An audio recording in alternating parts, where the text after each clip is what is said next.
once again welcome to Kerr 9000's Virtual Game Museum.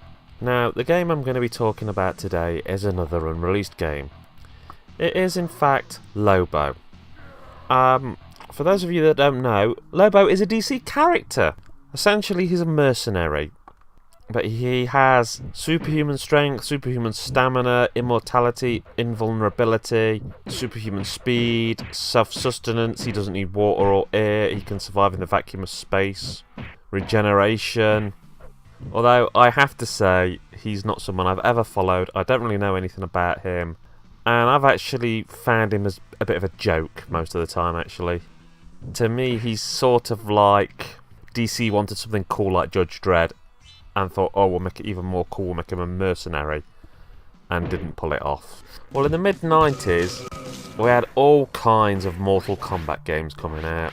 Everything was sort of trying to go down that route, and Ocean Software decided that they'd have a crack. Apparently the game was due to be released in the winter of 1996, on both the Super Nintendo and the Genesis. The game uses pre-rendered graphics, basically made on supercomputers in a similar fashion to how Donkey Kong Country was made. Now you're probably instantly saying from looking at this, no, it can't do, it looks like crap. Well, yes it does. So if the game never came out, how am I playing it? Well, I'm using an EverDrive, although cartridges of it were released a few years ago. The game was advertised on Nintendo Age in October 2014 by a company called RetroQuest, and they released what they called limited edition bootlegs of this game on eBay. The whole point of a limited edition of a bootleg is a little bit strange, but still. Apparently when these first came out there was some form of protection in them, which was supposed to stop people from just dumping the ROM. But this was been worked around, and more or less anyone can download it now.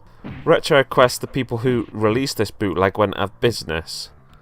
If the game had come out originally, it was going to be on a 24 meg cartridge, and the game actually got 6 pages of coverage in Nintendo Power.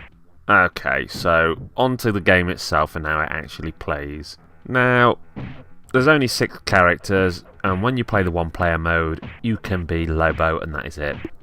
Which, yeah, that's disappointing. Most of the special moves are darn near impossible to pull off. You'll do it 1 second, you'll think you've done the exact same movement on the joypad the next second, and no, doesn't work. So there's some kind of glitchy timing thing there, I think. Now, apparently the Genesis version has some form of fatalities, but the SNES doesn't, which I suppose isn't that surprising. As far as the health bar goes, it's a sort of Killer Instinct thing, where you basically have 2 bars worth of health, and the match restarts if you get one of them knocked down. But it can be quite hard to knock somebody down twice, because when the computer blocks, it seems to be pretty much invincible. So that makes a real problem. But the game just doesn't feel good, and I don't particularly think it looks good either.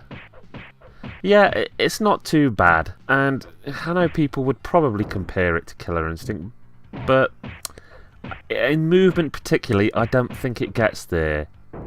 Now, you're probably wondering if anybody ever actually reviewed this game officially, like any magazine. Well, no, apparently not, at least not the SNES version. The Genesis version of the game was reviewed in September 1996 in EGM and GamePro, which probably tells us that at that stage it was still due for release and hadn't been cancelled.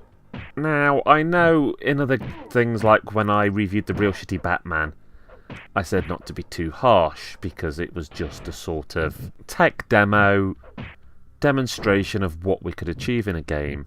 And there are a few things that kind of do point out that this might not be fully finished. There's things you can see in the Mega Drive version, which is also leaked and available for download, which don't appear in the SNES, which aren't due to any limitations. It's stars in the background, basically just little bits on presentation, shall we say.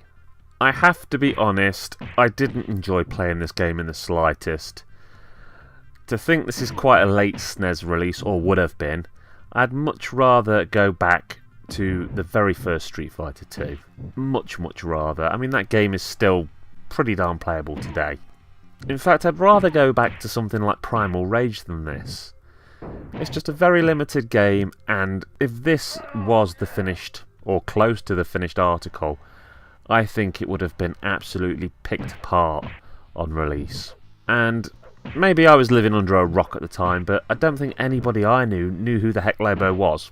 So, you know, it's not like it was a license which would have fooled us in. Because sure, as kids a lot of us have brought something because, oh wow, it's the game of the film, or oh, it's based on that comic book character I love. I think Lobo would have been an absolute flop and a joking point. So I guess in this case it's actually for the best that it was never released. Could it be repaired? Could it have been good? I'd like to think any game could be improved and polished up, but I also think with this one they'd be better burning it to the ground and starting again from scratch. Okay, thank you for listening to me. I hope you've enjoyed looking at this unreleased game.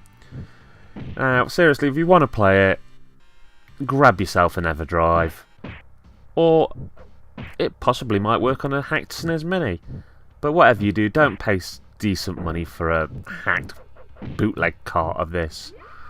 Because as far as I'm concerned, those sort of bootleg things are worthless. And with people trying to sell them for a fair bit of money, you know, buy an EverDrive. And then you can try Lobo, and Shitty Batman, and Mario Kart R, and all these other sort of things I show you. You'll have one place where you can play them all. Or heck, even try an emulator. And I wouldn't feel any guilt about this in the slightest, because they're all either unreleased or prototypes, and nobody's losing any money. And I think it's actually an interesting point of video game history to not only look at the games that made it and made millions, but to look at the could-have-beens and the maybes. Okay, it's Kerr9000 signing off. Have a good day and keep on gaming.